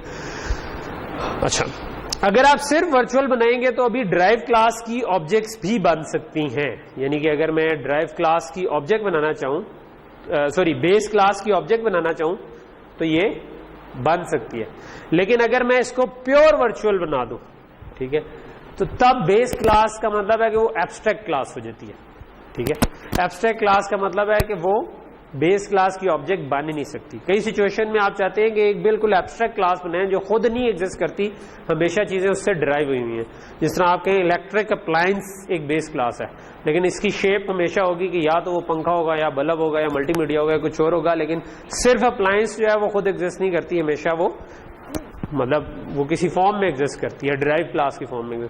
तो आप कहेंगे कि जो प्योर अप्लायंस है वो इट्स एब्स्ट्रैक्ट क्लास, यानी कि एक कॉन्सेप्ट एब्स्ट्रैक्ट कॉन्सेप्ट है जो हम समझते हैं कि मतलब अप्लायंस हम समझते हैं कि एक चीज है, ठीक है। या मैं कहूँ living thing is a abstract concept, कौन सी चीजें जिंदा हैं, ठीक है। सो मैं भी लिविंग थिंग हूँ, लेकिन मैं ह्यूमन हूँ, ठीक है, और इसी तरह आप भी ह्यूमंस हैं, और फिर जानवर हैं, और फिर पौधे हैं, ये सारे लिविंग थिंग्स हैं, लेकिन ये डिराइव्ड है फ्रॉम अज्यूमिंग, ये डिराइव्ड है फ्रॉम लिविंग थिंग जिसकी कुछ ट्रेट्स हैं और वो जो ड्राइव क्लास है वो फर्दर ट्रेड्स उसके ऊपर ऐड कर। अगर आप वर्चुअल नहीं बनाएंगे तो तब वो बेस क्लास के ही फंक्शन कॉल होंगे, तब इसका मतलब है कि आप फिर पॉलीमॉर्फिज्म नहीं चल रहा होगा, यानी कि ठीक है। अब आप एक्चुअल इसका मतलब है कि बेस के पॉइंटर, क्योंकि ड्राइव क्लास जो है वो बेसिकली ऑब्जेक्ट जो मर्जी उस पर कॉपी कर दें, लेकिन पॉइंटर जो बता रहा है वो फिर सिर्फ उसको लेगा। लेकिन अगर क्लास वर्चुअल हुई, क्लास में एक वर्चुअल फंक्शन एग्जिस्ट करता हुआ, तो इसका मतलब है कि आपने अगर ड्राइव क्लास का पॉइंटर रखा हुआ है तो ड्राइव क्लास का फंक्शन कॉल होना चाहिए, ठीक। ओके, प्योर वर्चुअल कैसे बनाते हैं? प्योर वर्चुअल बनाने के लिए फिर आप इसकी इंप्लीमेंटेशन कोई नहीं देते और इसके आगे is equal to 0 semicolon लिख देते, ठीक है। Is equal to 0 semicolon का मतलब है कि ये वाला जो फंक्शन है ना, ये प्योर वर्चुअल है, ये आपका इसको क्या हो गया, ओके। सो इसकी इंप्लीमेंटेशन बेस क्लास में आपने नहीं दी, और अब डिराइव क्लास को इसकी इंप्लीमेंटेशन देना जरूरी है। जब भी आप इससे फंक्शन ड्राइव कराएंगे तो क्लास ड्राइव कराएंगे तो उसको ये वाला फंक्शन इंप्लीमेंट करना जरूरी है, अदरवाइज वो भी एब्स्ट्रैक्ट हो जाएगी, उसकी ऑब्जेक्ट भी नहीं बन सकेगी, ठीक। अच्छा, इस तरह भी कर लूं तो ये चीज चल जाएगी। सिर्फ इसमें आप देख रहे हो कि इधर अब एरर आ गया, ठीक है, इसके नीचे अंडरलाइन आ गया। अब आप बेस क्लास की ऑब्जेक्ट नहीं बना सकते, पॉइंटर बना सकते हैं लेकिन ऑब्जेक्ट नहीं बना सकते, ठीक है। सो मैं इसको अगर कमेंट कर दूं तो बाकी कोई चीज उसी तरह से। तो ये बेसिकली आपका पॉलीमॉर्फिज्म की बेसिक थी कि कैसे चीज आप यूज कर सकते हैं, या आप अपने प्रोजेक्ट में मे बी शायद यूज भी कोई कर रहा हो। अच्छा, इसके बाद एक और एग्जांपल कर लेते हैं, ठीक है, जो थोड़ी सी रियल के करीब हो।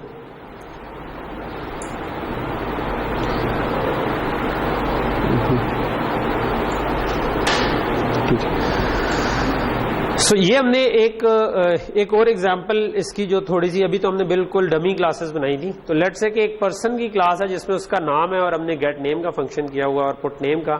इसके अंदर हमने ना गेट डाटा और इज आउटस्टैंडिंग ये प्योर वर्चुअल फंक्शन बना दिए। इसका मतलब पर्सन खुद नहीं बन सकता, पर्सन से चीजें जो ड्राइव होगी वो उनको ये दोनों फंक्शन देना जरूरी है अगर वो एब्स्ट्रैक्ट नहीं रहना चाहते। तो हमने स्टूडेंट एक ड्राइव किया, स्टूडेंट में हमने जीपीए साथ ऐड कर लिया।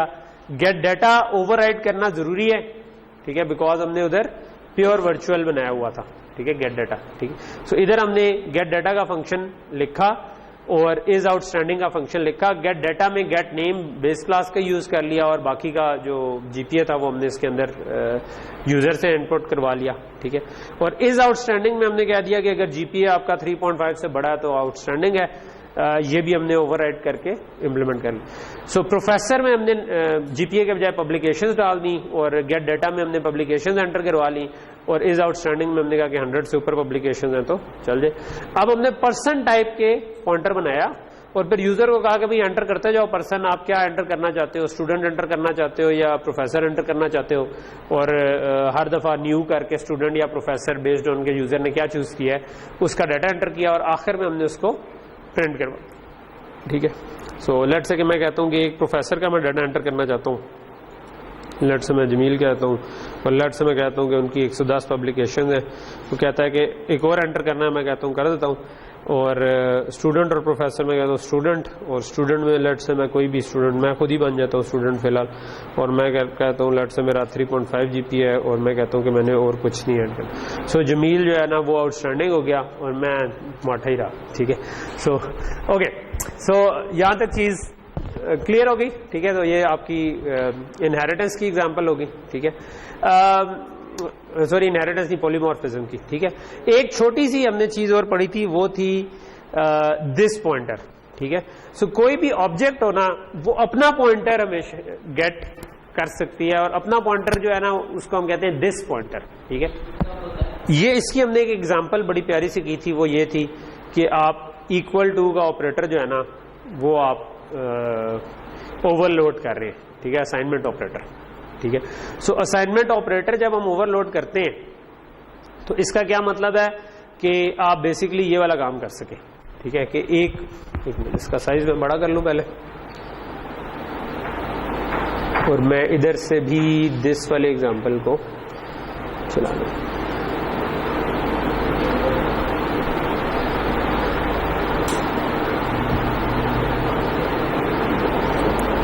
हो गया।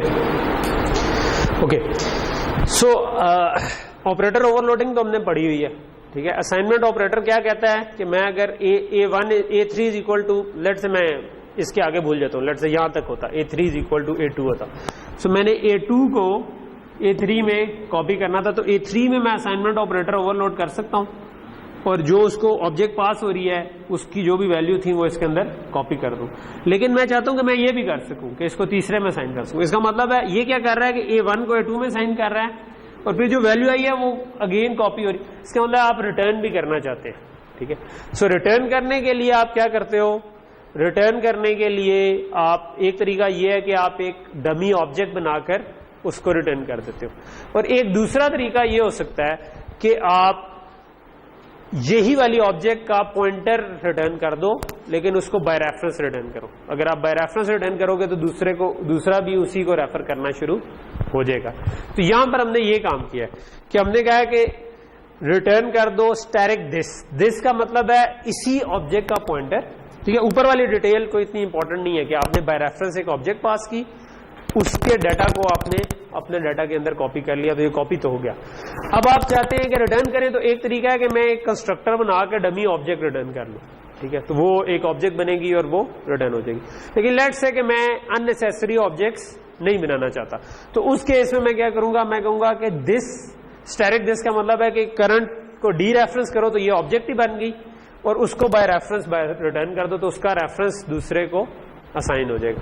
तो ये दिस की एक एग्जांपल थी, लेकिन दिस के और भी यूजेस हैं। आपको कई ऐसी सिचुएशन आएंगी जिसमें आप करंट ऑब्जेक्ट का पॉइंटर चाह रहे होंगे, तो उसके लिए आप दिस पॉइंटर यूज कर सकते हैं। हाँ, इस केस में इसकी कॉपी नहीं बनी बल्कि यही ऑब्जेक्ट बाय रेफरेंस पास हो। हाँ हाँ हाँ, ठीक। ऑब्वियसली ये खतरनाक भी है क्योंकि अब ये जो है ये बेसिकली इसका रेफरेंस ही बना है, ठीक है। तो अगर इसको चेंज करेंगे तो वो भी चेंज हो जाएगा, ठीक है। तो ये भी एक बीच में इसका है मसला, ठीक है। तो अभी हम इसको रन करें तो ये चीज चल जाएगी। A1 37 से इनिशियलाइज हो रहा है, A2 भी 37 हो गया, A3 भी 37 हो गया, ठीक है। ओके, सो दिस के बाद पर्सन वाली भी कर ली, हमारा सिर्फ एक रह गया फ्रेंड फंक्शन, ठीक है। डायनामिक कास्ट जो है वो मैं अभी कवर नहीं कर रहा, कहते हैं तो कर भी सकता हूं, थोड़े से पेपर में ना आए लेकिन मैं कर दूं नहीं। हाँ, आज क्योंकि हो काफी गया है तो मेरा ख्याल है कि सुबह से क्लासेस भी ले रहे हैं और बस भी होगी, लेकिन जस्ट मैं क्योंकि 6 हो गए, बस मेरा ख्याल है कि हम 10-1 मिनट तक इसको रैप अप कर लेंगे इंशाल्लाह, ठीक है। सो फ्रेंड फंक्शंस हमने पढ़े थे, ठीक है, जो कि हमने कहा था कि शायद बहुत ज्यादा यूज नहीं करने चाहिए लेकिन जहां जरूरत हो वहां पर यूज कर सकते हैं। वो ये है कि अगर आप चाहते हैं कि कई दफा ऐसी सिचुएशन आ जाती है कि आप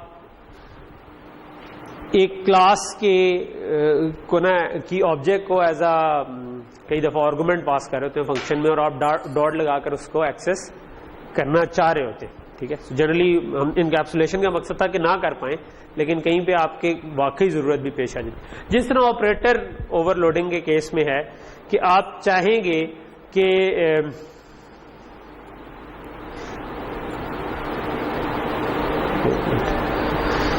ऑपरेटर ओवरलोडिंग का हमने एक केस देखा था कि अगर आपने लेट से के डिस्टेंस की क्लास के अंदर फ्लोट टू डिस्टेंस में कन्वर्ट की सपोर्ट रखी हुई है, ठीक है, तो आप ये काम कर सकते हैं कि आप डिस्टेंस की ऑब्जेक्ट हो कोई डिस्टेंस टाइप की ए, तो आप a + 12.5 इस तरह का काम कर सकते हैं, ठीक है, क्योंकि ये फ्लोट है, ये ऑटोमेटिकली उसको मीटर्स कंसिडर करते हुए उसको फीट और इंचेस में कन्वर्ट कर देगा।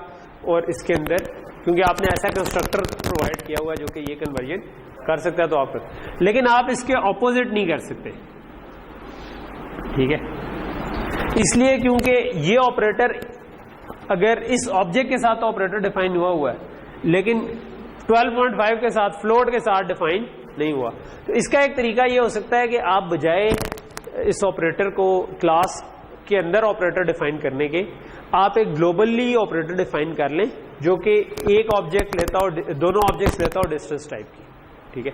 सो क्योंकि डिस्टेंस बाय डिफॉल्ट फ्लोट में कन्वर्ट हो सकता है, तो चाहे पहला आर्गुमेंट फ्लोट हो या दूसरा आर्गुमेंट फ्लोट हो, चीज चल जाएगी, ठीक है।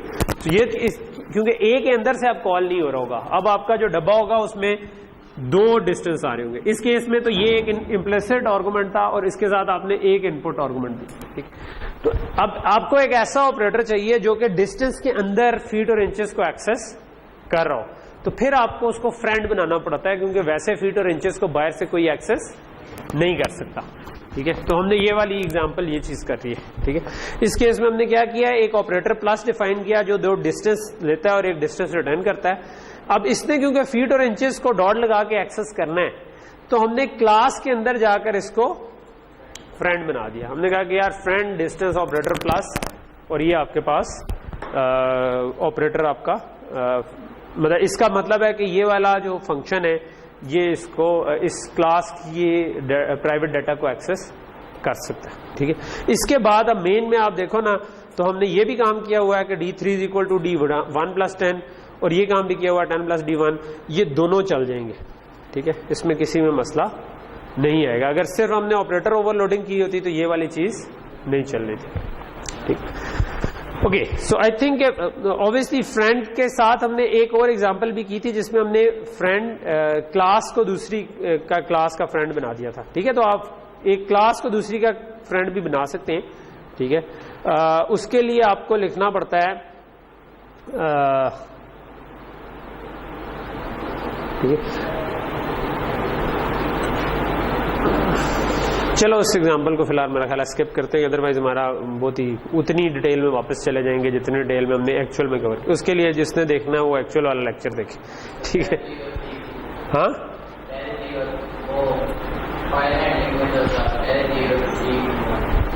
हाँ, वो हम आते हैं अभी, ठीक है। ओके, सीक जी और सीक, ठीक है। चलो ये मेरा ख्याल है वही है। अगली एग्जांपल जो है ना, हमने फाइल हैंडलिंग वाला आ गया, ठीक है। ओके, सो एक टॉपिक जो हमने साथ कवर किया था वो फाइल रीड राइट का कवर किया, ठीक है। और फाइल पे रीड राइट कैसे करेंगे उसको उस पर हम आ जाते हैं, ठीक है। सो सबसे पहले राइट कैसे होगा, ठीक है। सो हमने एक राइट का ये फंक्शन लिखा हुआ है जो कि फाइल पर, नीचे वाला तो नहीं है, ओके। सो हम ये सारी एग्जांपल नहीं करते क्योंकि ये थोड़े ज्यादा हो जाएंगे, ठीक है। लेकिन हम राइट वाले को मैं सारों को इस वक्त वो बंद कर देता हूँ और सिर्फ राइट की एग्जांपल कर लेता हूँ, ठीक है। ओके, सो ये बहुत ही सिंपल काम है फाइल में रीड राइट करना। आप क्या करते हो, अगर आपने एक फाइल में रीड राइट करना है तो आप OF स्ट्रीम की ऑब्जेक्ट, अगर आपने सिर्फ राइट करना है तो OF स्ट्रीम की ऑब्जेक्ट बना दें, और ऑब्जेक्ट के साथ ही आप उसका अगर नाम दे देंगे तो वो इनिशियलाइज हो जाएगी। अगर आप इधर ना दें तो आप बाद में जाकर डॉट ओपन करके भी ये काम कर सकते हैं, ठीक है। और उसके बाद जिस तरह सी आउट कर रहे होते हैं ना, उसी तरह आप उस ऑब्जेक्ट के आगे स्ट्रीम इंसर्शन ऑपरेटर डालें और करैक्टर, इंटीजर, स्ट्रिंग, हर किस्म की चीज उसके अंदर लिखवा सकते हैं। जी जी जी, इसको हम कहते हैं टेक्स्ट फाइल, ठीक है। अगर आप इस तरह करते हैं तो ये एक टेक्स्ट फाइल जनरेट होगी, ठीक है। मैं बताता हूँ उसको, ठीक है। सो यहां तक चीज समझ आ गई, ठीक है। सो अगर ये वाली फाइल है जिसका नाम हमने data.txt रखा हुआ है, जो कि मेरा ख्याल है कि अगर मैं फाइल्स वाला नजर आ रहा है, कोई नहीं नजर आ रहा, स्ट्रीम्स का होगा, स्ट्रीम्स है ना। सो ये स्ट्रीम्स है और इसके अंदर ये फाइल्स है, और मैंने फाइल का नाम क्या रखा हुआ है, fdata.txt। तो ये ऑलरेडी एग्जिस्ट करती है, मैं इसको डिलीट कर देता हूँ, ठीक है। अब मैं अगर इसको रन करूंगा तो ये एक फाइल क्रिएट हो जानी चाहिए उस जगह पर जिस जगह पर ये मेरा प्रोजेक्ट था, ठीक है। और यहां पर आप देखोगे ये दोबारा आ गई है, ठीक है। लिखा हुआ आ रहा है कि ये 3/5/6/13 PM पे क्रिएट हुई है, और इसके अंदर ये सब कुछ लिखा गया है, जो कि एक करैक्टर था, एक इंटीजर था, एक फ्लोट था, एक स्ट्रिंग थी, ठीक है। अच्छा, इसमें आपको इंपॉर्टेंट चीज आपने ये ध्यान में रखनी है कि आपने अगर एक नंबर था लेट्स से, और उसके बाद एक और इंटीजर था, ठीक है। सो ये इंट जे था और एक डबल था, तो आपने दरमियान में स्पेस खुद डालनी है, अदरवाइज वो एक ही नंबर बच जाएगा। तो बाद में जब आप रीड कर रहे होंगे तो उनको अलग कैसे करेंगे, ठीक है। तो स्पेसेस इस वजह से हमने बीच में डाली हुई है। दो स्ट्रिंग्स थी, तो पहली स्ट्रिंग के बाद हमने स्पेस डाली है ताकि हम इसको अलग अलग लिखवा सकें। तो ये तो बहुत ही आसान है टेक्स्ट फाइल को लिखवाना। टेक्स्ट फाइल को अगर पढ़ना हो, ठीक है, सो उसमें हम यही वाली एग्जांपल लेते हैं, लेकिन अब हम पढ़ लेते हैं। तो इस केस में हमने क्या किया हुआ है, वही एफ डाटा डॉट टेक्स्ट खोली, लेकिन अब ओएफ स्ट्रीम के बजाय if stream input file stream हमने की, ठीक है। और इसके बाद हमने क्या किया, सिंपली जिस तरह सी इन कर रहे होते हैं उस तरह हमने स्ट्रीम इंसर्शन ऑपरेटर डाल के, तो ये स्पेसेस से अलग किए हुए सारी चीजों को पढ़ लेगी। और अगर इंटीजर और टेक्स्ट आ रहा है तो वो इंटीजर और टेक्स्ट के दरमियान बेशक स्पेस ना भी आए तो ये उसको अलग कर लेगी, ठीक है। जिस तरह हमारी जो ये फाइल है इसमें इसके बाद टेक्स्ट डायरेक्टली आ रहा है, इधर स्पेस नहीं है, लेकिन क्योंकि हम एक इंटीजर उठा रहे हैं तो वो उसको पता है कि डब्ल्यू आ गया तो इसका मतलब इंटीजर खत्म हो गया, ठीक है। और ये हमने इसके बाद सी आउट करवाए हुए, ठीक है। तो लेट्स से कि मैं रीड राइट के बजाय इधर राइट को कमेंट कर देता हूँ, रीड चलाता हूँ, तो मैं स्पेस को नहीं उठाया ना उसने, तो स्पेस को इग्नोर कर देते हैं। जब आप टेक्स्ट फाइल से रीड कर रहे होते हैं ना, तो जिस तरह सी इन हो रहा है, ठीक है। सो ये बेसिकली हमने देखा था कि ये इनहेरिट उसी से, स्ट्रीम्स जो है ना उसी से ही आईओ स्ट्रीम भी इनहेरिट हुई है, उसी से एफ स्ट्रीम भी इनहेरिट हुई है, दोनों में सेम बिहेवियर है आपका, ठीक है, जो स्ट्रीम इंसर्शन ऑपरेटर, ठीक है। ये एक और एग्जांपल है इनहेरिटेंस की जो के यूजेस की, कि आपको फाइल के लिए अलग से कुछ करने की जरूरत उसकी। अच्छा, उसके बाद अगली जो 2-3 एग्जांपल है मेरा ख्याल है वो फजूल है, ठीक है। सो उसको हम अवॉइड कर देते हैं। एक स्ट्रिंग की थी कि अलग करके स्ट्रिंग लिखवा दें, एक एक करके लिखवा दें, ठीक है। लूप में लगाना हो तो while not end of file करके आप एक एक लाइन भी पढ़ सकते हैं, ठीक है। तो ये एग्जांपल क्या करी है, अगर आपकी एंड ऑफ फाइल नहीं आया तो तब तक आप गेट लाइन कॉल करते रहे, ठीक है, in file dot gate line call करते रहे, ठीक है। अगर एक लाइन में कुछ सर्च करना है तो एक स्ट्रिंग आपको एक बफर मिल जाएगा, उसके अंदर आप जो मर्जी सर्च करें, अगली लाइन, हाँ बिल्कुल कर सकते, बिल्कुल कर सकते। जी जी, आप लूप लगा के पूरी फाइल में, आप चाहें तो पूरी फाइल इकट्ठी उठा लें, उसमें भी वो भी आप उठा सकते हैं। हाँ, आप चाहो तो ये एक एक लाइन करके पूरा सर्च कर लो, चाहे तो पूरा बफर उठा के एक दफा ही उठा लो, ठीक है। वो भी स्ट्रिंग में आप ले जा सकते हो। हाँ, एरे में सर्च कर लो, ये बिल्कुल कर सकते हो आप, पूरा का पूरा बफर भी रीड कर सकते हो। ये जो नीचे रीड बफ की एग्जांपल हमने की थी ना, तो ये हमने वैसे सी आउट करवा दिया था, लेकिन आप इसको एक तरीका ये हो सकता है कि आप फाइल के एंड पे ना एक कोई डिलिमिटिंग करैक्टर डाल दें, तो उससे भी मेरा ख्याल है आप पूरी की पूरी फाइल रीड कर सकते हो, ठीक है। सो ये आप एक एक करके लाइन में उठा के कर सकते हो, यानी जो आपका क्वेश्चन था, आप ये बेसिक उठाते जाओ, एक एक करके उसमें सर्च करते जाओ, और आप पूरा बफर भर लो, बेशक एक ही दफा लूप लगा कर उसके बाद सर्च कर लो, या साथ साथ करते जाओ, it's all up to you, ठीक। अगर छोटे फाइलें बहुत बड़ी ना हो तो मैं तो सजेस्ट करूंगा कि आप उसको एक ही दफा रीड करके ना बाकी मेमोरी में ही काम करते रहे और एक ही दफा राइट करवा दें। नहीं, ये टेक्स्ट फॉर्मेट वाली बात हो रही है, ठीक है। ये बाइनरी वाला नहीं है, बाइनरी वाले अब बाद में आ रहे हैं, ठीक है। बाइनरी में ये नहीं है, ठीक है। Binary is different. बाइनरी का मतलब है कि आप उस पर जो टेक्स्ट लिखा जाएगा ना, अगर आपने एक इंटीजर लिखवाना है तो इंटीजर की जो भी बाइनरी बनती है जिस तरह मेमोरी में थी उसी तरह उठा के फाइल में लिखवाई जाएगी। तो जब आप उस फाइल को नोटपैड में खोलेंगे तो आपको नहीं पता चलेगा क्या लिखा हुआ, ठीक। यहां पर उठानी है तो आप उसको कहोगे रीड या राइट का फंक्शन कॉल करोगे, फिर आप वो वाले फंक्शन नहीं यूज करोगे, आप रीड का फंक्शन कॉल करोगे और पूरा एक आप कहोगे इंटीजर उठा लो तो वो इंटीजर कॉपी हो जाएगा। अगर आप कहोगे कि क्लास की ऑब्जेक्ट उठा लो तो क्लास की ऑब्जेक्ट कॉपी हो जाएगी, ठीक। सो ये उसी की एग्जांपल है, ये बाइनरी रीड राइट अगर आपने करना हो, ठीक है। सो मैं सीधा इसी पे आ जाता हूं, ठीक है। सो ये बाइनरी रीड राइट पे आ जाता है, ठीक है। तो ये एग्जांपल जो है ना वो बाइनरी रीड राइट करी, ठीक है। सो बाइनरी जब आपने रीड राइट करना है तो हमने इधर एक बफर बनाया इंटीजर्स का, ठीक है, और उनको लेट से मैं इस फाइल को भी डिलीट कर देता हूं। इधर इस वक्त पड़ी हुई है, कुछ कहीं पे पड़ी हुई है ई डाटा डॉट डैट, ये पड़ी हुई है, मैं कहता हूं यार तुम डिलीट हो जाओ, ठीक है। और यहां पर आकर मैंने क्या किया, एक बफर बनाया जिसमें 0 से लेकर 99 तक वैल्यूज लिखवा दी एक एरे में। अच्छा, अगर बाइनरी में लिखवाना है ना, तब आप इधर ये एक्स्ट्रा फ्लैग देते हैं कि मैंने इसको बाइनरी मोड में खोलना है। तो डिफॉल्ट मोड टेक्स्ट है, अगर आप ये लिखोगे तो इसका अंदर ये बाइनरी मोड में खुलेगी, ठीक है। और उसके बाद आपने राइट अगर करना है ना, तो आप पूरे का पूरा बफर इकट्ठे कर सकते हो, ठीक है। अब हमने स्ट्रीम इंसर्शन ऑपरेटर से नहीं लिखवाया। अगर स्ट्रीम इंसर्शन ऑपरेटर से लिखवाते तो वो एज अ टेक्स्ट लिखा जाना था। अगर आप बाइनरी के तौर पर लिखवा रहे हैं तो अब आपके पास वो ये 1 2 3 लिखा हुआ आपको नजर नहीं आ रहा होगा नोटपैड में, बल्कि ये पूरा का पूरा एक इंटीजर 32 बिट्स जो है ना वो उधर लिखी हुई होंगी, ठीक है। जी जी जी जी जी जी जी हाँ, तो ये जो है ना राइट का फंक्शन जो है ये करैक्टर पॉइंटर लेता है, ठीक है। और आपने जो भी बफर रखा हुआ, चाहे वो इंटीजर्स की एरे है, इंटीजर है, कुछ भी है, आप उसको टाइप कास्ट कर लो करैक्टर पॉइंटर में, ठीक है। अगर वो इंटीजर है तो आप उसका एड्रेस निकालो और उसको टाइप कास्ट कर लो। अगर वो ऑलरेडी एरे है तो एरे का नाम एड्रेस ही होता है, ठीक है। सो आपने उसको टाइप कास्ट कर दिया यूजिंग री इंटरप्रेट कास्ट, और उसको करैक्टर पॉइंटर में टाइप कास्ट कर दिया, और उसके बाद आपने बता दिया कि यार इसका क्या साइज है, ठीक है। सो हमने बता दिया कि यार इंट का साइज ऑफ जो है वो आपको साइज बता देता है किसी भी ऑब्जेक्ट का। साइज ऑफ इंट करके हमने साथ कह दिया कि मैक्स से मल्टीप्लाई कर दो 100 का, और ये क्लोज कर दी, ठीक है। क्लोज कर दी तो ये फाइल दोबारा बन जाएगी और इसके ऊपर लिखा जा चुका होगा। आगे क्या किया, आगे हमने रीड किया हुआ है। रीड करने के लिए हमने IF स्ट्रीम की ऑब्जेक्ट खोली, ठीक है, और उसको कहा कि बाइनरी मोड में खोलो, और उसके बाद हमने राइट के बजाय रीड कॉल किया। बाकी सेम सिंटेक्स है कि ये भी एक करैक्टर टाइप का पॉइंटर लेता है और उस बफर में लिखवा देता है, ठीक है। और आप इसमें बता देते हो कि उसका साइज कितना है, ठीक है। तो ये एक ही वक्त में आप पूरे का पूरा बफर उठा सकते हो, ठीक। हाँ, ये पूरा बफर एक ही दफा उठाता है, फाइल से उठा के रैम में लिखवा देता है, उसको टाइप कास्ट कर देता है आपकी टाइप में।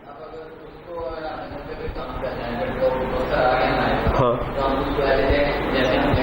जी जी, अब वो बफर जिस टाइप का है आप उसको उस टाइप से ट्रीट करें। अब जिस तरह इस केस में वो इंटीजर्स का बफर था, आप उसको इंटीजर ट्रीट करें।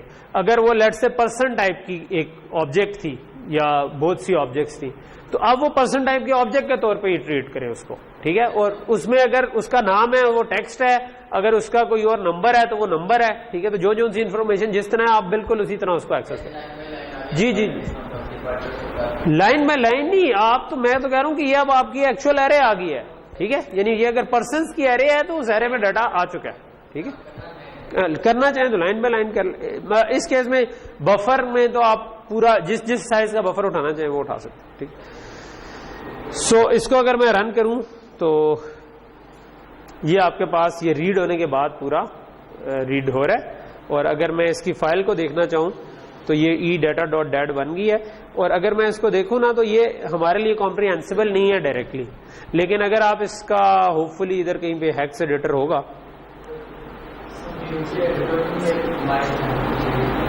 कितने बजे चाहिए? 6:30 पे।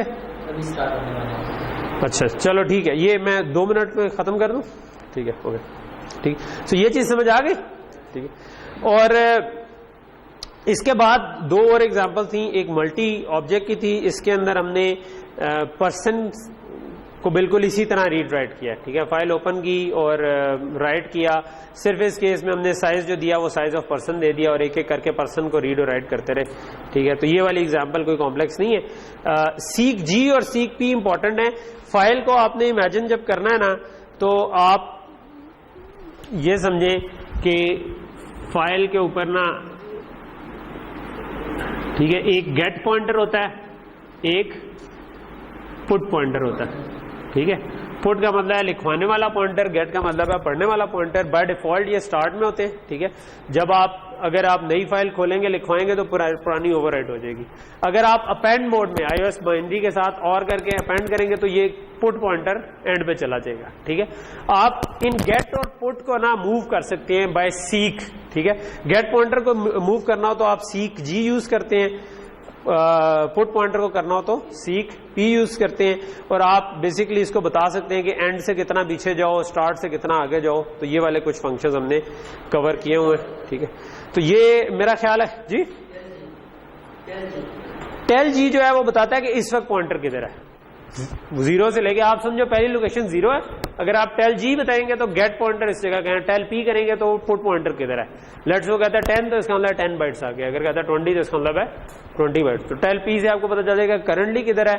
आप iOS बिगिन iOS एंड डाल के ना इसके अंदर जिस तरह इधर किया हुआ है हमने, ठीक है, तो आपने कहा है कि एंड पे चले जाओ, ठीक है, एंड से 0 फासले पे चले जाओ, ठीक है, मैं कह दूं -10 पे चले जाओ तो एंड से 10 पीछे चला जाएगा, ठीक है। तो आप इस तरह इनको आगे, सीक का मतलब है कि उसको उधर ले जाओ, ठीक है, और टेल का मतलब है कि मुझे बता दो। तो seek G, seek P, G for get, P for put, और टेल पी और टेल जी जो है वो गेट और वो टेल करने के लिए।